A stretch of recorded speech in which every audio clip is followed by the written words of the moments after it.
로마에는 바울 성당 개관에 예수님이 서 계시고 그 주변에 많은 사람들이 있습니다. 그 그림의 주변에 있는 사람들은 어떤 한 소녀는 스포츠 신문을 읽고 있고요. 또 젊은 남녀는 여행을 떠나기 위해서 택시를 잡기 위해 분주하고요.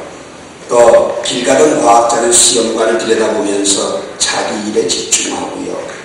또 많은 성직자들은 둘러서서 열띤 공방과 토론만 벌이고 있고요. 한 간호사는 예수님을 이렇게 견줄하면서 쳐다보고 있는 모습입니다. 그 그림의 제목은 버림받은 예수입니다. 그 그림이 우리에게 의도하는 내용은 뭐냐? 현대 그리스도인들의 삶의 모습입니다. 여러분 안에 예수님 계십니까? 오늘 여러분 주님 만나기 원하십니까? 정말 주님과 나와의 만남이 이루어지기를 소망하십니까?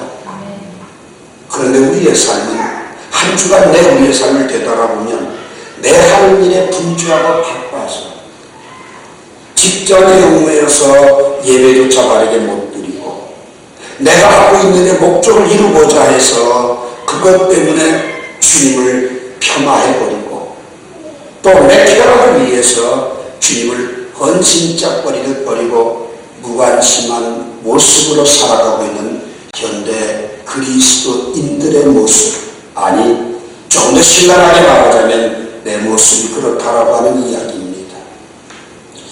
오늘 제가 여러분들에게 그런 톡을 보냈습니다. 예수님의 마음을 나는 99% 너를 사랑하지만 넌 내게 향해 단 1%도 주지 않는다. 오늘 주님은 나를 사랑하시되 로마서 5장 8절 말씀처럼 내가 아직 죄인 되었을 때 죽기까지 사랑해 주셨는데 우리는 그분의 그 사랑을 받아 그리스도인이 되었다고 하면서도 관심조차, 아니 내 생활 속에 내 뇌 속에 예수님이라는 존재조차 확립되지 않고 살아가면서도 크리스찬이라고 말하고 있지는 않은지, 정말 오늘 여러분과 제가 물질 때문에, 쾌락 때문에, 내 목표 때문에, 내 직업 때문에 예수님을 등 돌리고 살아가고 있는 것은 아닌지 우리는 다시 한번 생각해 봐야 합니다. 3.1 성탄절을 맞이하면서 여러분의 머릿속의 성탄절은 어떤 날인가요? 아마도 어린아이들에게 산타클로스 선물을 영상이 있을 겁니다. 티네이저들에게는 좋은 프로그램이나 신나는 성경권들을 찾고 있을 겁니다. 수많은 젊은이들은 미팅이나 어떤 즐거움으로 흥청망청될 수 있는 그러한 일들을 찾아 헤매고 있을 겁니다. 과연 그것이 예수님이 오신 이유인가요? 그것이 예수님에 대한 관심이라고 여러분 생각하시나요? 캐롤송이 울려 퍼지고 크리스마스 트리가 장식되어져 있는 그것이 바로 예수님의 요구사항이라고 오늘 여러분과 저는 생각하고 있는지요?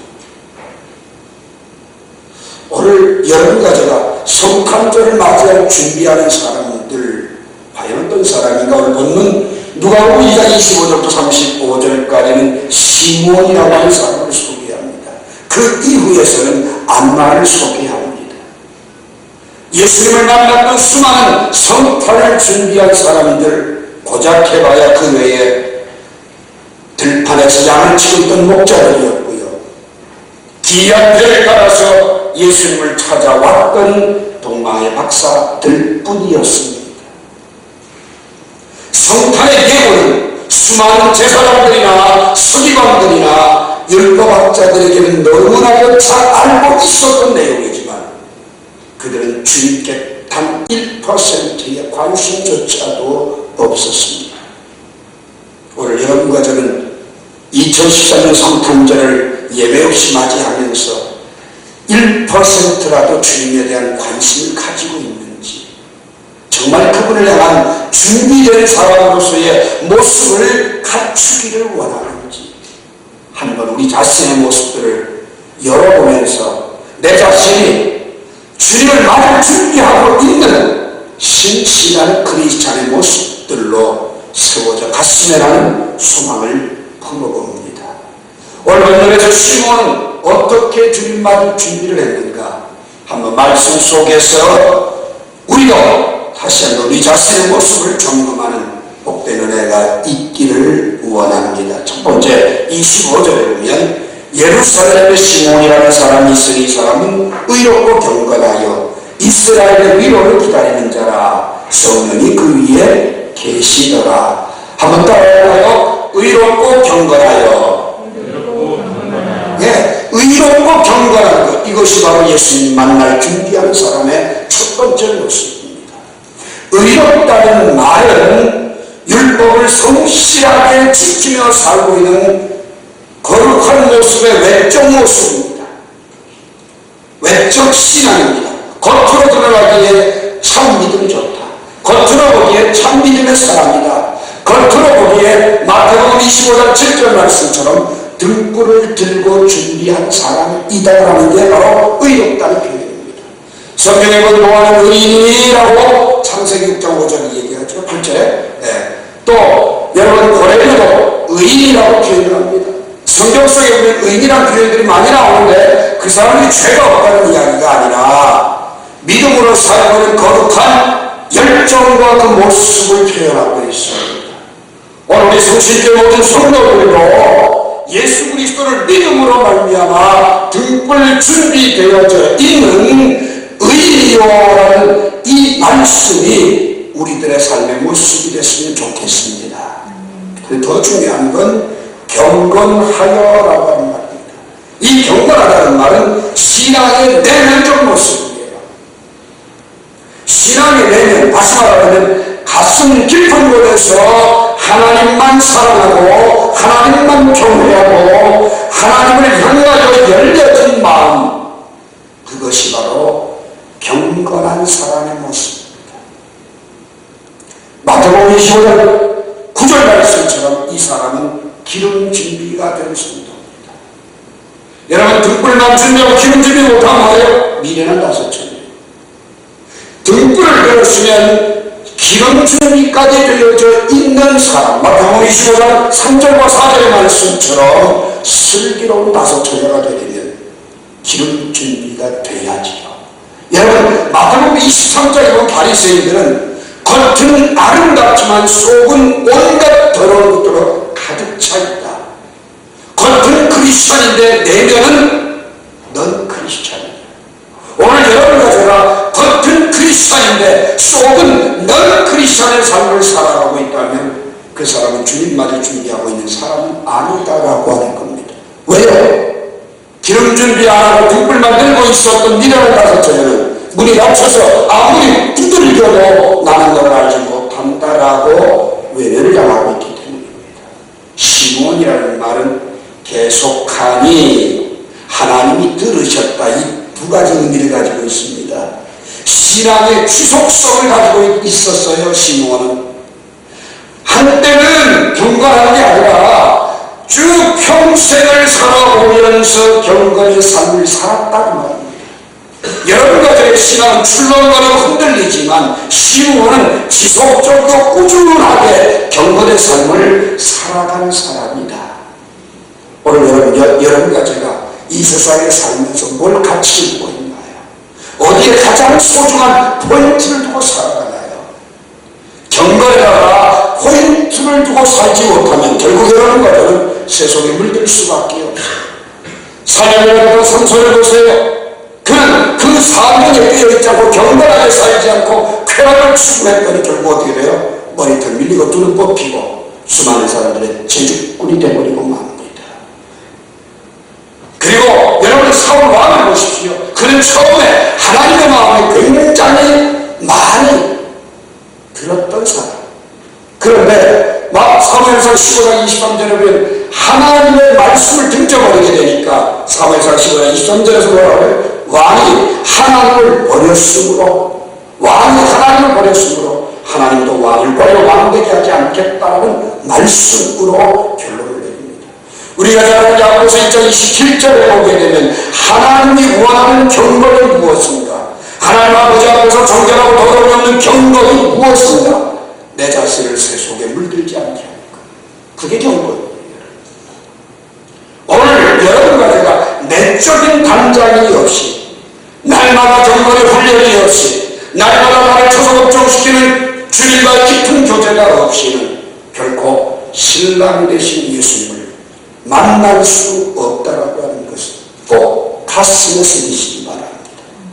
2013년도 성탄절은 크리스마스 찬송 부르고 캐롤송 부르고 흥겹게 서로 즐거워하고 파티하는 것이 성탄절이 아니라 진정 그분이 원하는 그분과의 만남을 위해서 내 자신이 경건의 능력으로 옷을 입고 경건의 모양만 갖추는 게 아니라 경건의 능력을 입는 복된 여러분과 제가 되기를 주의 이름으로 축원합니다. 두 번째로 주님을 맞을 준비하려면 25절에 보니까 이스라엘의 위로를 기다리는지라, 이스라엘의 위로를 기다리는 사람이다 이렇게 얘기를 합니다. 지금 시몬은 나이가 많아 늙었습니다. 죽음을 눈앞에 두고 있습니다. 오늘 오늘 말씀을 보게 되면 네가 그리스도를 보기 전에는 죽지 아니하리라. 임종을 눈앞에 두고 있는 노인으로서 얼마나 많이 기도하고 싶겠고 의지하고 싶겠습니까? 늙으면 기댈 곳을 찾기 마련이지. 그런데 이 시몬은 사람을 향해 기대려고 하는 것이 아니라 사람의 위로를 받으려고 하는 것이 아니라 이스라엘의 위로를 기다리는 자라. 자기 자신의 위로만을 소망한 게 아닙니다. 이 민족의 장래를, 이 나라의 장래를 생각하며 하나님 내게 위로를 주시는 게 아니라 이 민족에게 위로를 달라고 소망하고 있어요. 너무 차원이 다르죠. 너무 차원이 달라요. 여러분과 저는 내 하나의 삶이 급급하고 나 하나의 고통, 나 하나의 아픔, 나 하나의 억울함 여기에 매달려 그냥 분주하게 살아가고 때로는 폭발하고 때로는 상처받고 괴로움을 당하는데 시몬은 자기 자신의 위로가 아니라 이 민족의 위로를 바라보고 민족의 장래를 생각하면서 나라를 가슴에 품고 살아갔던 사람입니다. 오늘 여러분들이 살아가는 삶에서 사람들의 위로가 순간 도움은 됩니다. 사람들의 위로가 나와요 생기 있게 할 수는 있습니다. 그렇지만 그건 결국 상처로 전락합니다. 욥을 찾아왔던 내 친구를 보세요. 위로하고 찾아왔지만 들어주었고 이야기를 나누던 그들은 결국 상처를 주고 떠나갑니다. 여러분 곁에 와서 수없는 위로를 퍼부었던 믿음의 벗들도 오랜 세월 하면서 상처를 주고 떠나갑니다. 이게 세상사입니다. 그걸 너무나도 오랜 세월 경험했던 시몬은 하나님의 위로를 기다린다라고 설명하고 있습니다. 이사야 57장 18절에 보게 되면 내가 그 길을 모았으니 그를 고쳐줄 것이라. 그를 인도하여 그가 그의 슬퍼하는 자에게 위로를 다시 얻게 하리라. 하나님은 뭐라고 말씀하시냐? 내가 너 고쳐줄게. 내가 다시 너 위로해 줄게. 이렇게 말씀하고 있습니다.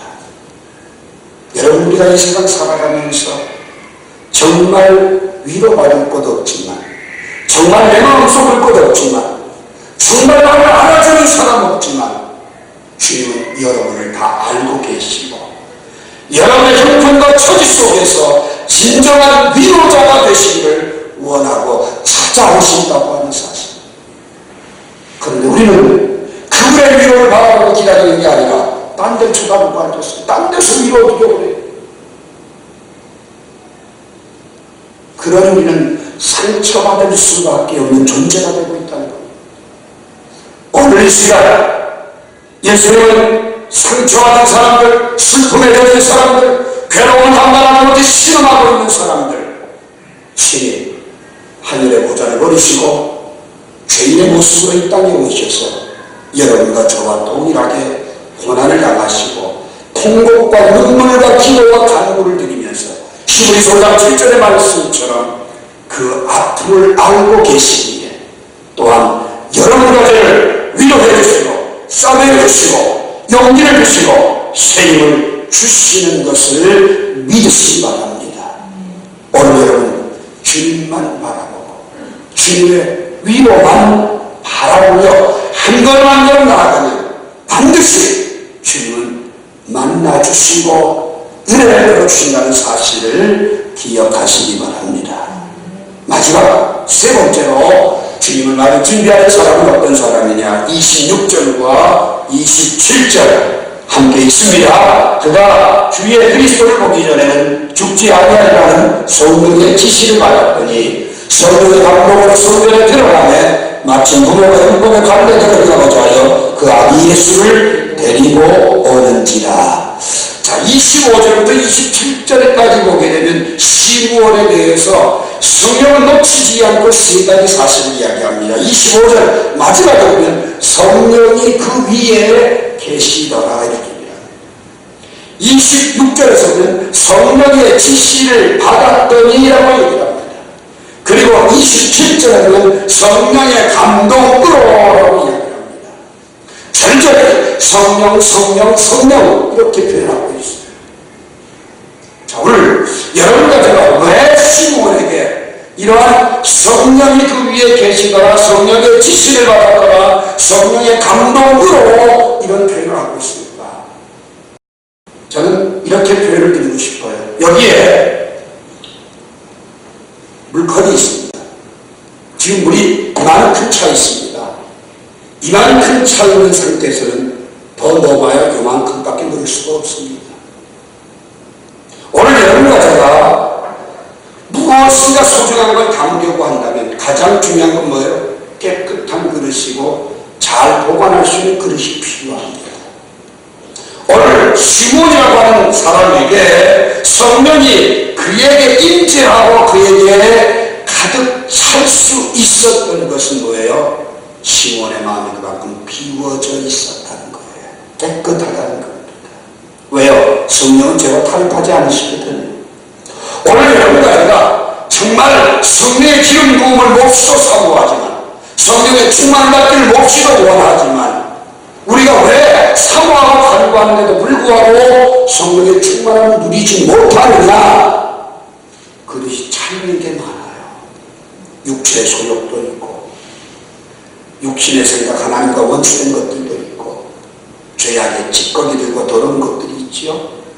그래서 디모데후서 2장 21절에는 이런 것들에서 무릇 자기를 깨끗하게 하여 무릇 자기를 깨끗하게 하라. 깨끗하게 되어져야 담을 수 있다는 거예요. 오늘 시간 시므온처럼 주님만을 준비하기를 원한다면 이런 기도를 드리십시오. 주님, 내 마음을 비우기 원합니다. 도와주시옵소서. 깨끗함으로 성령의 임재하심을 사모하기 원합니다. 나를 정결케 해 주옵소서. 왜요? 내 힘으로 깨끗해지는 거 아니거든요. 회개케 하시는 것도 성령의 역사이시기 때문에 회개케 하시는 성령을 통하여서 우리의 그릇이 성령을 담을 수 있는 줄, 성령이 그 위에 계시더라, 성령의 지시를 받아 성령의 감동으로 오늘 여러분과 저도 이런 성령으로 감동되는 차원까지 나아갈 수 있는 준비가 예수님을 만날 준비라고 하는 사실을 기억하시기 바랍니다. 누구보다도 우리 자신이 너무 잘 알아요. 주님이 원치 않는 생각을 하면 우리 자신의 모습, 주님이 기뻐하지 않는 내 안에 온갖 더러운 악이 찬 모습들, 미움과 분노와 죄악된 생각들 누구보다도 우리 자신이 잘 알아요. 그걸 담고 아무리 회칠한 무덤처럼 거룩한 척해도 성령의 임재하심이 없다는 이야기입니다.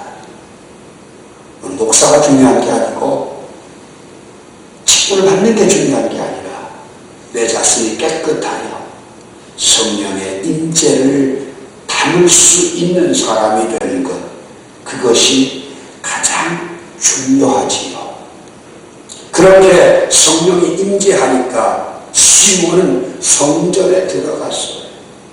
성전에 들어갔어요. 들어갔더니 아니, 마리아가 아이를 낳은 지 8일밖에 안 돼서 할례를 받기 위해 그 어린 핏덩어리를 내리고 예배당에 나온 겁니다. 성전에. 그런데 이제 그 어린 아기를 보자마자 오늘 말씀해 보니까 28절에 시몬이 아기를 안고 하나님을 찬송했다 이렇게 됩니다. 성령의 인재가 남겨진 사람의 삶의 특질 가운데 하나가 뭔지 아십니까? 찬송이 터져나와요. 여러분 한 주간 사시면서 여러분의 입가에서 마음 깊은 곳에서 찬송이 끊어지지 않았습니까? 아니면 여러분의 마음속에서 찬송은 끊겨진 지가 오래됐습니까? 여러분 빨리 회복하시기 바라요. 성령이 임재하면 찬송이 메마르지 않아요. 오늘 여러분과 제가 찬송이 끊어졌다, 분노가 일어났다, 내 입술에서 남들을 향하여서 아기찬 비난이 나왔다. 이 왜 그렇습니까? 성령이 채워지지 않은 모습임을 증거하는 표시라는 이야기입니다. 그렇다면 오늘 여러분과 제가 찬송을 계속 부르면 성령 충만, 그건 아닙니다.